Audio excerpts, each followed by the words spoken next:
Billetera offers seniors beautiful apartment living. It's a special, secure place to belong, providing choice, freedom and professional care. Each spacious apartment comes with an ensuite, veranda, security and on-call nurses. Entertain your guests in the elegantly appointed shared spaces. Our vibrant activities program will keep your mind and body active. Billetera welcomes new residents. Call us today on 5202 5300 for a personal tour. Welcome back to News Geelong on this Friday evening. The Sound of Music and Blues Festival always attracts a great crowd, all with the one interest of an enjoyable and music-filled time. This will certainly be the continued theme at the Odyssey Tavern on the Surf Coast Highway this weekend, as our Ian Bob Dylan Nicholls reports. Well, there's no doubt this Australia Day weekend, music lovers will be getting on their bike and heading to the Odyssey Tavern down here on the Surf Coast Highway for the inaugural Music and Blues Festival. It's going to be sensational with many headline acts. That's why we're talking with Steve Nicholls, promoter, and Grant Byrne, the licensee here at the Odyssey Tavern, about this Australia Day weekend spectacular. Well, Grant Byrne, you're no stranger to C31, to our program, because you do have a unique venue here, but you're turning to music this weekend, which is going to be quite sensational, a festival of music. Yeah, well and truly. We've been turning to music since the start, actually, but this is our first actual real crack at a little festival. Really wanted to showcase the talent around the region as well as around Australia, and we think Australia Day weekend's a great opportunity to celebrate everything Australian as well as everything that's good quality live and I suppose original artists rather than cover bands. Well, Australian music will feature large composers and artists. Well and truly, yep, and plenty of good cold beer and a barbecue as well. So yeah. Well, we've done a lovely story on your craft brewery here, which is another story I know, but it seems to be going very well. Yeah, it's fantastic. It's been really well received and the response has been amazing. So for us, the music's another big part of it, and to have everyone enjoying the quality craft beer and cider that we have here, as well as the great artists that we have coming through, is really exciting and a pretty exciting future as well coming up. Well, we talked to Steve Nicholls about that, because from Spinning Half, his job is to supply acts, and you've got plenty on the books by the sound of things, we've got a few on the books, but this has been a great opportunity to get involved in a venue that we've supported from the beginning. We've liked Grant's, I guess, ideas and plans for music and his little venue, and it was great to be invited by him to get on board and help, I guess, plan and promote and make this event hopefully a big success. Well, we'd like to talk about the music scene. There's been some adverse publicity about music venues around the Geelong and Surf Coast, but you can probably put a very different spin on that. I am the total opposite believer to some of the press that's been going around negatively recently. I guess, we book a few CBD venues, the Wool Exchange, the now Yarra Hotel, formerly the Bended Elbow, and Beeves Bar, all with original music. And, we've seen nothing but success in the last four or 5 years now, I suppose. So we don't know where all these people are getting these negative ideas from. Bands are at their best at the moment. There's so many bands floating around Geelong, so many artists floating around Geelong, not only musical artists, but in the arts community as well. So places like the Courthouse and various other little venues around Geelong have been supporting that for the last couple of years and more recently. So I throw the questions back at all these non-believers. Well, I suppose the bottom line is that local music is alive and well in Geelong and region. Well and truly, from big acts coming to Geelong to acts in Geelong doing well out of Geelong. So, I see nothing but positivity for the future.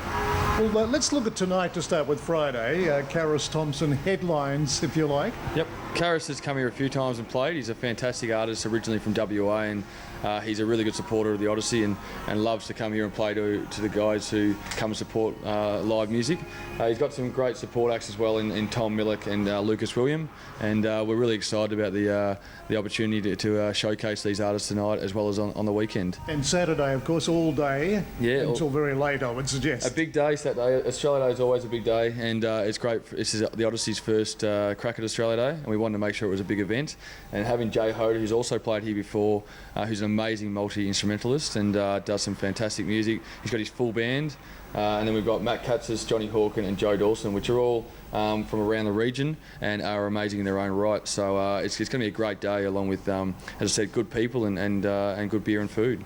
So, yeah, Steve, the genres of music, of course, are all very different, but with the concentration here is on folk and blues music. Is it a popular genre today? I think it is, and especially here. Like, there's always great crowds here for, these type of artists. A lot of them played here before and been successful, so it was logical to get them on board, get them to, give us a chance to give back to them, to be involved in such a great little event, which, seeds have been sown for a few more in the future. So hopefully this one's a success and we can do more and more each year. Taking a look at the Odyssey Music and Blues Festival this Australia Day weekend, Ian Nicholls for News Geelong. Thank you, Nico. Hearing is one of our important senses, and the monitoring of individual hearing levels is being delivered around Australia via the Hearing Bus, with its dedicated staff testing all ages, free of charge, that are showing some very interesting results. Meryl Friend reports on this innovative program. The Australian Hearing Bus has been in Geelong over the last week, giving people free hearing checks. Only takes about 15 minutes. You can walk right in, and they've found that 1 in 6 people have a hearing loss, and 60% of them are over 60. So these people here can help you with all your assessments and where to go from there. We're down here going around Geelong and down the Bellarine Peninsula. We even made it down to Apollo Bay yesterday, and we're here doing free hearing checks for anyone that'd like to come up and visit the bus, and we'll get you in the little booth on the bus and check your hearing out for you. So what sort of statistics are we looking at with people's hearing starting to become lost? About approximately 1 in 6 Australians have some degree of hearing loss. It might necessarily mean they need a hearing aid, but there might be some problem with their hearing. So it's actually quite common, a lot more common than perhaps people think, and a lot more common than it's as common as things like musculoskeletal disorders and things like that. So quite a lot more common than people really would believe. Now, I suppose if people had people at home that needed that TV turned up a lot louder, then they were more comfortable. Would that be an indicator? Yeah, certainly. Things like turning the TV up louder, not being able to hear if you're not seeing a person's face, you've got the visual cues to help you. Finding difficulty in a crowd. Everyone's in a crowd, they're all talking well, and you're thinking, gosh, I can't quite get what's going on.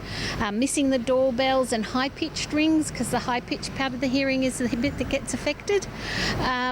Finding the telephone more difficult because you don't have the visual cues. All those sorts of things will be indicators to people that there probably is something wrong with their hearing and that they need to get something done about it.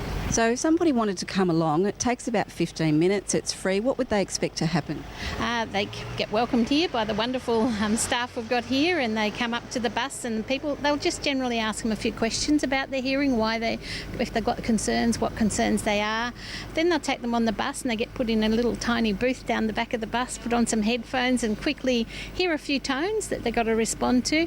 When they get the results, the staff here will go through that. If there's an indication of hearing loss, they'll say to them how to access services, because all the pensioners and the Veteran Affairs are eligible to fully subsidised services from the government, and all the children and young adults up to the age of 26 as well. And a lot of people aren't aware of that service, so simply having a screening, they might find they've got a hearing loss, and then they actually find out how to access some really good services.